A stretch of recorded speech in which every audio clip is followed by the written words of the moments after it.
పేరు రామచందర్. ఎంత నీ వయసు ఎంత? 50. ఆ? 50. 50. Okay okay right. మరి ఏం చేస్తుంటావు నువ్వు? వ్యవసాయం. వ్యవసాయం. ఎన్ని ఎకరాలు ఉంది? 3 ఎకరాలు. 3 ఎకరాలు ఉంది. పడుతుందా రైతు బంధు? ఏడ పడుతుంది, ఆ? పడతలేదు. పడతలేదా? మరి రైతు భరోసా అన్నాడు, అది వస్తుందా? ఆడ వస్తున్నది. రైతు బంధు లేదు, రైతు భరోసా లేదు, ఏం లేదు, ఏం లేదు. ఏం లేదు. ఓకే, మరి మళ్ళీ ఎలక్షన్స్ వస్తున్నాయి, ఎవరిని గెలిపిద్దాం అనుకున్నాడు? TRS party. ఎందుకని? ఏమన్నది మరి 4 నెలలు వచ్చి ఇంతవరకు ఏం లేదు మాకు. ఏ సంబంధం అది కూడా వేయలేడు. ఇక రైతు బంధు అని మరి రుణమాఫీ చేస్తామని చెప్పిండు, రుణమాఫీ కూడా లేదు. కరెంట్ ఇస్తున్నాడు, ఒక పూట ఇస్తున్నాడు, ఒక పూట ఎప్పుడు పోతున్నది, ఎప్పుడు వస్తుంది అది కూడా తెలుస్తుంది. కాదు, రోజుకి ఎన్ని గంటలు ఉంటుంది కరెంట్ ఇక్కడ? ఇక్కడ ఎంత గంటలు అంటే ఉంటుంది. ఇక 12 గంటలు ఇస్తానని చెప్తున్నాడు. 12 గంటలకు వెళ్ళి ఒక 2 గంటలు 3 గంటలు పోతున్నది. మా తినే టైంకి పోతున్నది. మళ్ళీ ఎప్పుడు వస్తుందో అది తెలుస్తుంది. 9 గంటలకు 8 గంటలకు. తెల్లవారుజామున ఎట్లుంటుంది కరెంట్? మళ్ళీ పొద్దుగాలు పోతున్నది 7 గంటలకు, మళ్ళీ అది 8 9 గంటలకు వస్తుంది. మొన్న వర్షం పడింది కదా, సో ఏమైనా పంట నష్టం అయిందా? పంట నష్టమైంది, ఊరికి సేన్లు నష్టమైనవి. ఏంటి ఇక్కడ పరిస్థితి ఏంటి, ఎలా ఉంది? మరి మళ్ళీ ఎలక్షన్స్ వస్తున్నాయి, ఇక్కడ జనం మాట ఏంటి? జనం మాట కారు గుర్తుకి ఎత్తమాట అని అనుకున్నాం. ఎందుకని చేస్తున్నారట? చేస్తున్నారా? అవునా?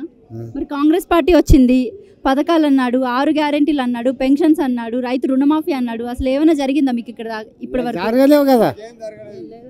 ఏం జరిగింది? ఏం జరగలేదు. ఏమి ఏం జరగలేదు. ఎన్ని ఎకరాలు ఉంది మీకు? మాకు భూమిలే ఏం లేదు. పొలం పని చేస్తా అని చెప్పి కూలి పని చేస్తాను అదే. ఏం పేరు మీ పేరు? నా పేరు తులజానాయక్.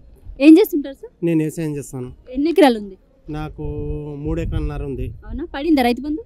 రైతు బంధు పడలేదండి. పడలేదు. ఓకే, మళ్ళీ ఎలక్షన్స్ వస్తున్నాయి, మరి ఇక్కడ పరిస్థితి ఏంటి? అసలు జనాలు ఇక్కడ ఏమనుకుంటున్నారు, ఎలా ఉంది అసలు ఇక్కడ పరిస్థితి? పరిస్థితి చాలా ఘోరంగా ఉంది.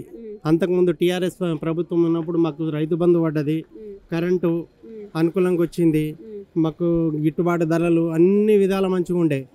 ఈ కాంగ్రెస్ ప్రభుత్వం వచ్చినప్పుడు సంది మాకు ఏది కరెక్ట్ లేదు.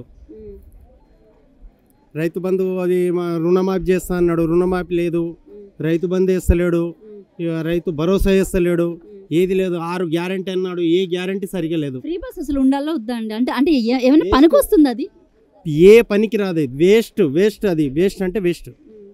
ఫ్రీ బస్సే వద్దు, అది అంత బేకార్ ఉన్నదంటే అది ఫ్రీ బస్సే చేయకూడదు. ఏది గిట కరెక్ట్ లేదు, చెప్పినవి ఒక్కటి గిట కరెక్ట్ లేదు.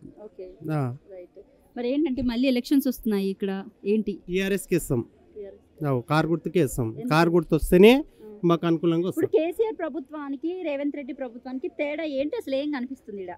చాలా తేడా ఉంది. ఆయన చేసిన నీళ్లు కానీ నిధులు కానీ ప్రతి ఒక్కటి మంచిగా చేసిండు. ఈయన చెప్పిన అన్ని బూటకాలు ఉన్నాయి, ఏది సరిగా చేస్తలేడు.